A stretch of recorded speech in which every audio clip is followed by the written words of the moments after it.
서서부 매주 성경 구절 암송, 성경 봉독 말씀을 암송한 다음 녹음 또는 동영상으로 찍어 전도사님 카톡, 문자로 보내주세요. 매주 달란트가 지급됩니다. 친구들 안녕. 보고 싶다. 추석 잘 지냈어요? 우리 언제 얼굴 볼 수 있을까요? 한번 보여주세요. 모두 잘 지내고 있지요? 언제가 볼 수 있을까? 한번 주일날 오세요. 다들 마스크 쓰고 예배 드리면 괜찮아요. 안전해요. 서서부 친구들 꼭 만나요. 안녕.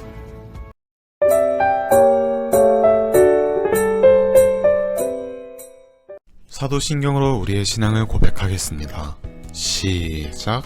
전능하사 천지를 만드신 하나님 아버지를 내가 믿사오며 그 외아들 우리 주 예수 그리스도를 믿사오니 이는 성령으로 잉태하사 동정녀 마리아에게 나시고 본디오 빌라도에게 고난을 받으사 십자가에 못 박혀 죽으시고 장사한 지 사흘 만에 죽은 자 가운데서 다시 살아나시며 하늘에 오르사 전능하신 하나님 우편에 앉아 계시다가 저리로서 산자와 죽은 자를 심판하러 오시리라.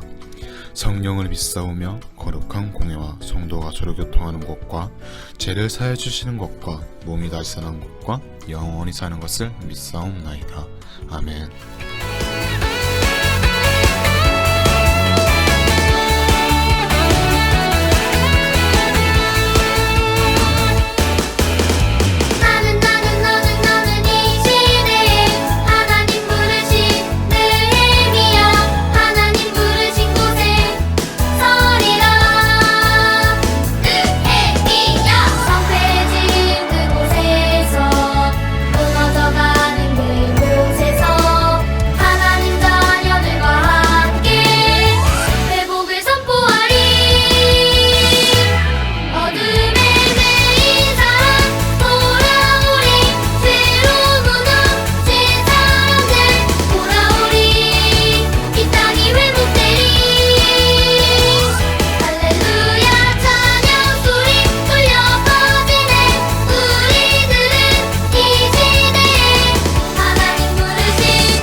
율법을 세우신 주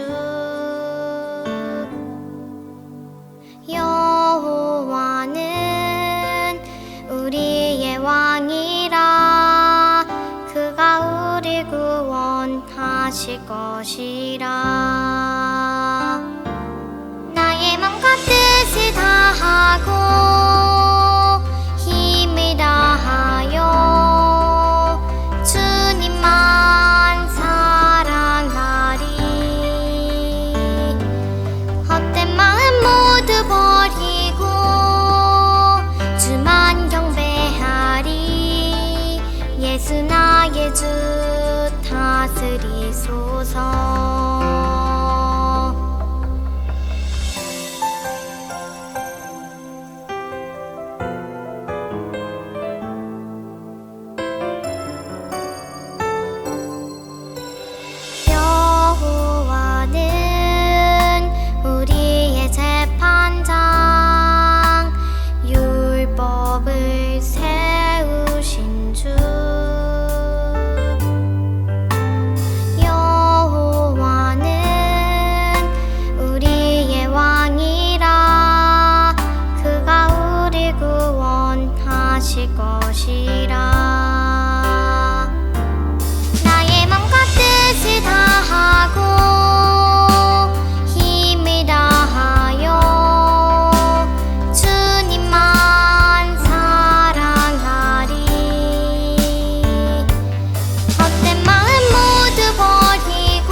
나의 주 다스리소서.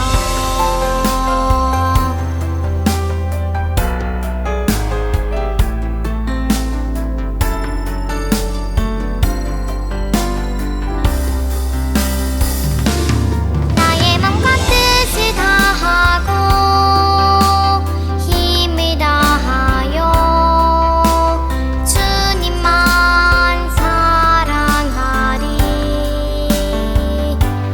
헛된 마음 모두 버리고 주만 경배하리. 예수 나의 주 다스리소서. 예수 나의 주 다스리소서. 예수 나의 주 다스리소서.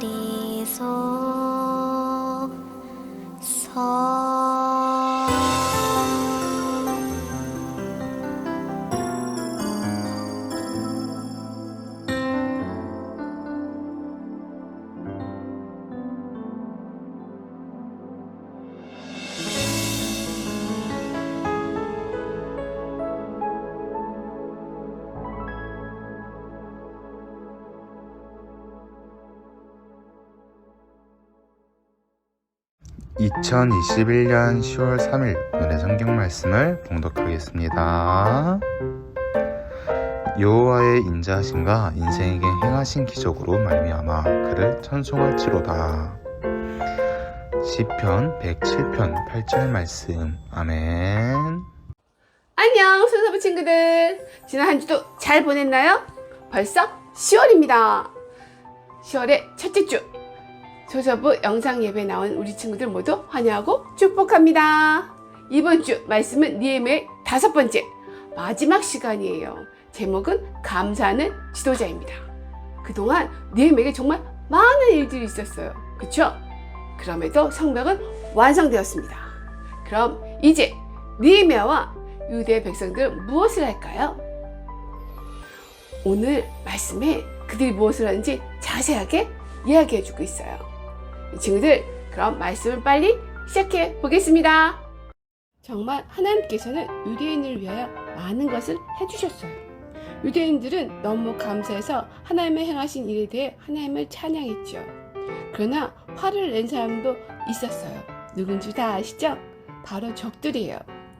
그동안 나왔던 적들은 그들이 그토록 성벽 쌓는 것을 방해했지만 결국 성벽은 완성되었죠.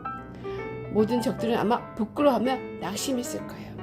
이제는 적들도 성벽을 완성한 것은 하나님의 하신 일임을 알았어요. 그럼 친구들, 이 성벽을 쌓는 데는 얼마나 걸렸을까요? 성경에서는 이렇게 말하고 있어요. 성벽 역사가 52일 만에 끝남에 52일이요. 8주보다 조금 모자라며 2달이 채 못 되는 기간이에요. 길이가 약 4.5m 길이의 성벽을 52일 만에 건축했대요. 이건 도저히 불가능해 보이는 일이에요. 이것이 정말 불가능하다는 것을 우리 친구들이 좀 더 잘 이해했으면 좋겠습니다. 그래서 우리나라 성벽과 비교해 볼게요. 우리 친구들 수원화성에 대해서 잘 알고 있나요? 세계 문화유산으로도 등재된 수원화성. 그리고 지금도 수원화성 축제가 참 유명해요. 그래서 우리 친구들 잘 알고 있을 거예요. 조선 전조왕 때 만들어졌어요. 성벽의 길이가 5.7km가 된대요. 이때 당시 10년 예정으로 수원화성을 건립했는데 획기적으로 2년 9개월이 걸렸대요. 그것도 조선시대의 대표적인 후기 실학자 적영용 때문에 그렇게 빨리 단축이 될 수 있었대요. 적은 힘으로 무거운 물체를 올리는 최첨단 기계 거중기를 고안해내서 그렇게 할 수 있었다고 합니다. 그럼 이 수원화성 성벽이 5.7km가 2년 9개월 걸렸는데 느헤미야가 예루살렘 성벽을 다시 회복할 때 4.5km는 52일은 정말 놀라운 일이죠. 시대도 달라요. 1796년 그리고 기원전 400년. 여러 가지 비교할 사항은 많지만 52일은 결론적으로 정말 엄청나게 놀라운 일이었어요. 하나님이 도우심이 없다면 불가능한 일이었겠죠. 그래서 모두가 예루살렘의 새로운 성벽을 보기를 원했어요. 사람들이 가까운 곳에서 그리고 먼 곳에서 왔어요. 그들이 이 완성된 성벽을 처음 보았을 때 다들 어떤 생각을 했을까요? 사람들은 말했습니다. 와, 예루살렘을 둘러싸고 있는 저 튼튼한 성벽, 우리가 다시 볼 수 있다니 참 놀랍다 라고도 말했겠죠? 그리고 어떤 사람들은 말해요. 이제는 우리 적들로부터 보호를 받을 수 있게 되었네 라고도 얘기하고요. 그리고 사람들은 또 입을 모아 얘기합니다. 이 짧은 기간 동안에 이렇게 성벽을 쌓을 수 있게 도와주신 하나님에 대해서 이야기했어요. 정말 하나님의 역사는 놀랍다 라고 서로 말했죠. 그것은 유대인을 향한 하나님의 사랑과 또 하나님이 그의 백성을 위해 행하신 놀라운 일을 서로 이야기하고 나누는 것이었어요. 유대인조차도 처음에 예루살렘의 무너짐과 그 쌀기 더미에서는 그것을 잘 몰랐어요. 그러나 하나님께서 이렇게 행하신 일을 보고 하나님께서 그들을 얼마나 사랑하고 계신가를 깨닫게 되었죠. 그들 예루살렘의 성벽을 보면서 말한 사람들 이야기 속에 오늘의 암송 말씀이 생각납니다. 여호와의 인자하신가 인생에서 행하신 기적으로 말미암아 그를 찬송할지로다. 시편 107편 8절이요. 그들은 모두 이 말씀대로 하나님을 찬양했어요. 하나님께 감사했어요. 그런데 앞으로 이야기는 그냥 말로만 감사하고 입으로만 찬양하지 않았어요. 그들은 진정으로 하나님께 감사하고 하나님께 찬양한 것을 우리에게 보여줍니다. 우리 친구들 이야기 이어집니다. 하나님께서 행하신 일을 본 사람들이 이제는 하나님에 대한 이야기만 나누는 것이 아니라 하나님에 관해 더 배우기를 원했대요. 하나님 정말 참 좋으신 분이야. 이제 그분에 대해 더 많이 알고 싶어. 몇 명이 말하자 다른 사람들도 동의했어요.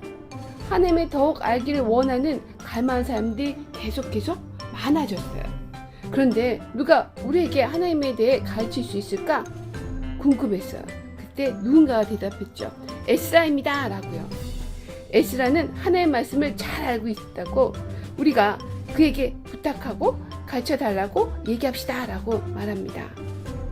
그래서 에스라가 유대인들 앞에 섰어요. 여기서 에스라는 느헤미야처럼 페르시아에 살고 있었어요. 그러나 느헤미야가 2000명의 유대인을 데리고 예루살렘 오기 13년 전에 먼저 와 있었대요. 성경에는 에스라를 제사장이라고 불러요. 그 이름의 뜻도 사람들에게 하나님과 그분의 말씀을 가르치도록 선택받은 자라는 뜻이래요. 우리는 에스라 7장 10절에 에스라에 관한 아주 중요한 부분도 알게 됩니다. 에스라가 여호와의 율법을 연구하여 준행하며 율례, 계명들과 규례를 이스라엘에게 가르치기로 결심하였더라 라고 정확하게 기록되어 있어요.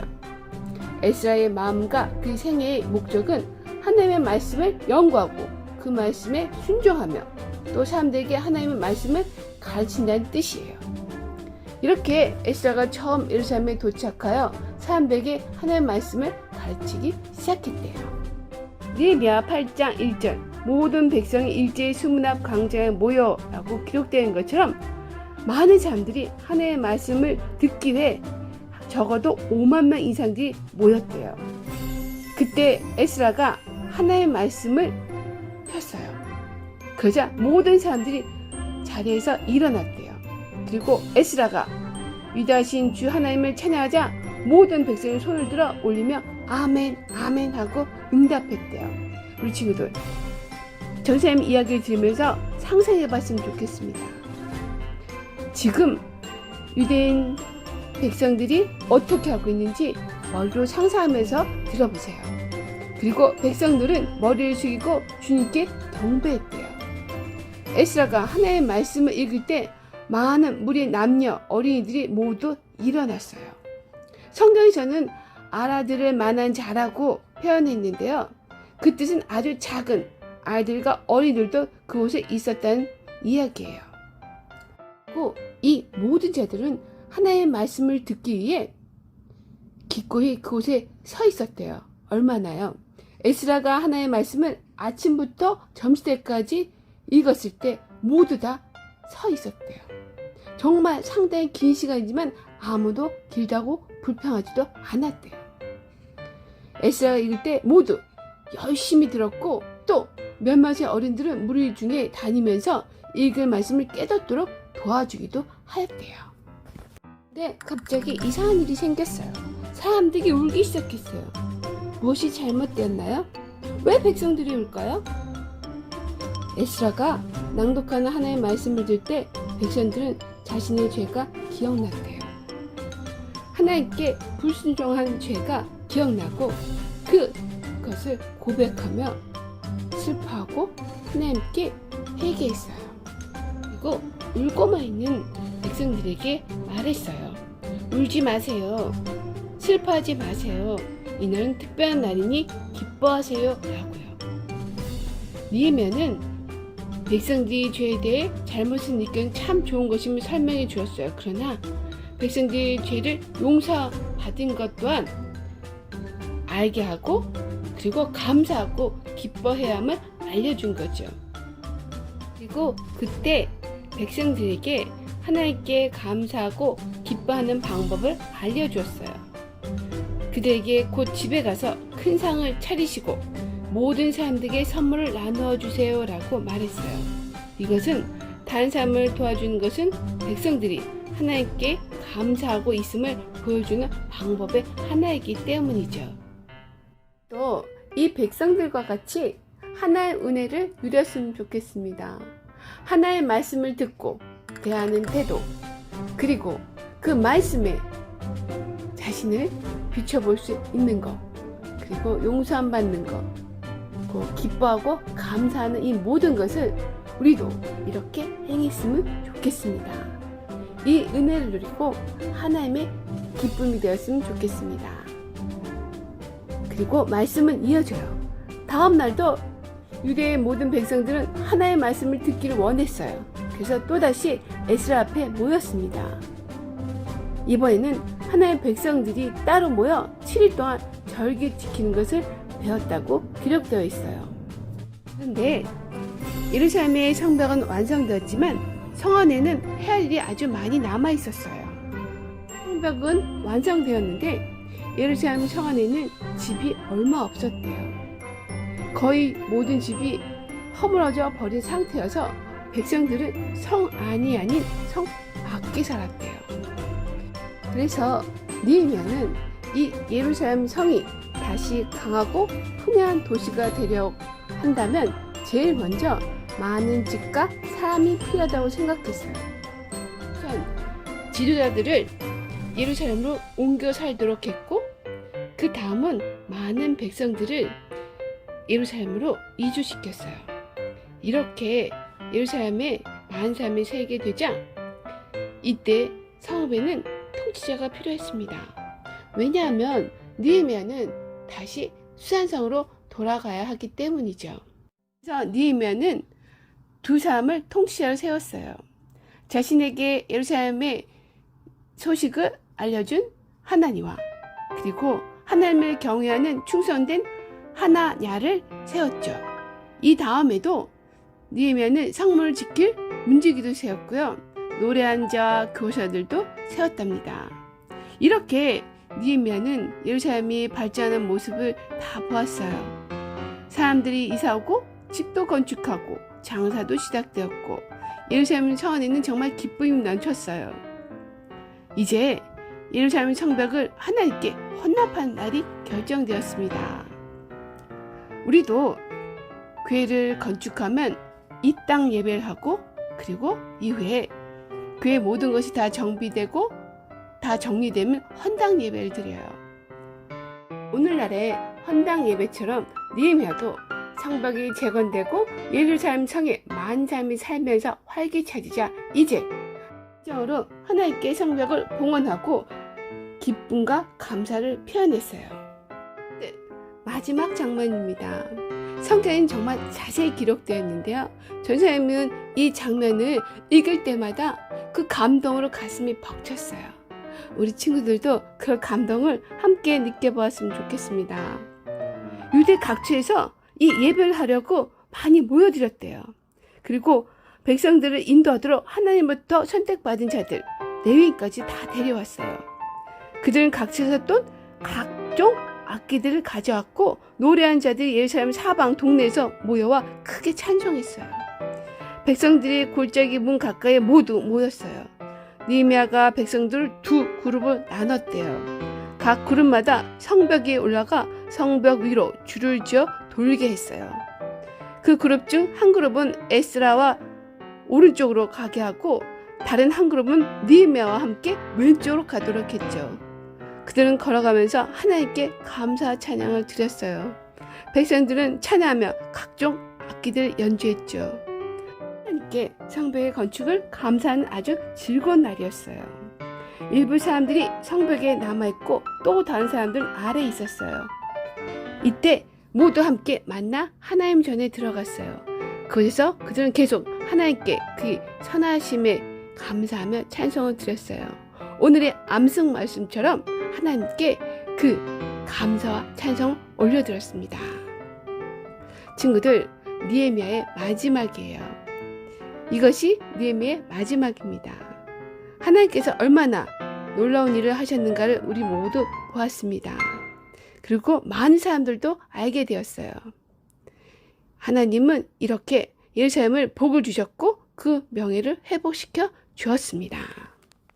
5주 동안 진행된 느헤미야의 말씀을 듣고 우리 친구들은 어떤 생각과 마음이 들었나요? 느헤미야는 하나님께서 위대한 사역자로 사용하신 한 사람이에요. 유대인들도 느헤미야 같은 지도자를 보내주신 것에 하나님께 감사하는 것을 보아도 잘 알 수 있죠. 그래서 느헤미야는 유대인에게 영웅이기도 하지요. 그런데 하나님은 유대인뿐만이 아니라 우리에게도 느헤미야를 통해 많은 것을 깨닫게 하세요. 유대인으로서 자신의 민족을 사랑하고 궁유의 마음을 가지는 것, 그것도 얼마나 중요한지, 그리고 하나님께 기도하며 담대하게 자신의 사명을 잘 감당하는 것, 또 보이지 않는 적의 공격도, 죄의 유혹도 이길 수 있다는 것을 깨닫게 해주셨어요. 그래서 오늘의 주인공 느헤미야도 그리고 유대 백성들도 모두들 이렇게 놀라운 기적을 경험하게 되었죠. 그리고 이런 일을 행하신 하나님께 그들 모두는 감사하며 기뻐했어요. 우리 친구들, 하나님이 함께 하시고 일을 이루어 가셨어요. 그죠? 그런데 항상 한순간 모든 것을 짠하고 우리에게 완성품을 주시진 않아요. 창조주 하나님, 역사의 주인이신 하나님은 모든 것을 하실 수 있어요. 그러나 한 사람을 사용하세요. 그래서 하나님은 우리 친구들도 역시 사용하길 원하세요. 그러기 위해서 우리 친구들은 지금 하나님의 말씀을 더욱 잘 배우고 그 말씀을 실천하는 거예요. 왜냐하면 하나님의 말씀은 하나님을 사랑하고 이웃을 사랑하며 또 예수님을 닮아가는 것이기 때문이에요. 그럴 때 하나님은 우리 친구들 한 사람 한 사람을 사용하셔서 느헤미야를 통해 이루신 기적을 우리를 통해서도 이루실 거예요. 또한 13장의 마지막 장인데요. 느헤미야가 3번 반복하는 말이 있어요. 하나님이여 나를 기억하옵소서 라고요. 이런 느헤미야를 하나님은 어떻게 잊어버리시겠어요? 그렇죠? 잊지 않으실 거예요. 우리 친구들도 이렇게 꼭 하나님께 기억된 자가 되길 모두 소망합니다. 오늘 말씀을 기억하면서 기도하겠습니다. 선하시고 인자하신 하나님, 하나님을 믿고 따르는 하나님의 자녀들에게 하나님은 기적을 행하셨습니다. 모든 어려움에도 믿음으로 순종한 한 사람, 느헤미야를 통해 모든 유대인들은 그 기적을 보았고 기뻐하며 찬양했습니다. 우리에게도 느헤미야와 유대인과 같은 동일한 은혜 허락해 주세요. 그래서 우리도 하나님을 믿음으로 믿고 나아가 주님이 행하신 일에 모두 기쁨으로 찬양하기를 정말 원합니다. 그러기 위해 우리가 느헤미야 같은 그 삶이 되길 원하며 또 고난을 받을수록 어려운 이 순간에도 흔들리지 않고 하나님만을 의지하길 소망합니다. 이 모든 말씀 우리를 사랑하시는 예수님의 이름으로 기도합니다. 아멘.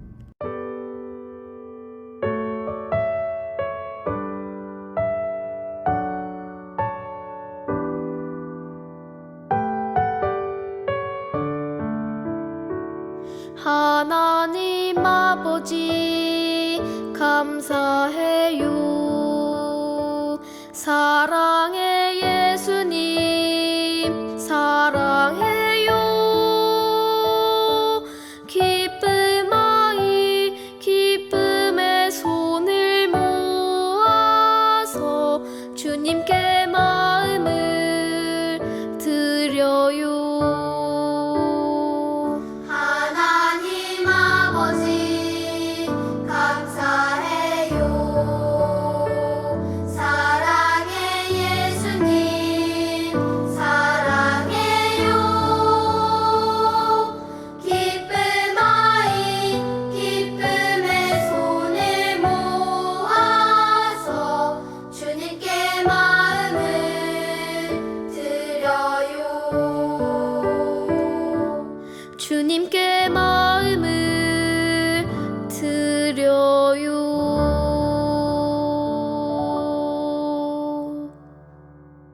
주님이 가르쳐 주신 기도를 드리고 오늘의 예배를 마치도록 하겠습니다. 시작. 하늘에 계신 우리 아버지여, 이름이 거룩히 여김을 받으시오며 나라에 임하옵시며 뜻이 하늘에서 이루어진 것 같이 땅에서도 이루어지리다. 오늘날 우리에게 일용양식을 주옵시고 우리가 우리에게 죄 지은 자를 사하여 준 것 같이 우리의 죄를 사하여 주옵시고 우리를 시험에 들게 하지 마옵시고 다만 악에서 구옵소서. 대개 나라와 권세와 영광이 아버지께 영원히 있사옵나이다. 아멘.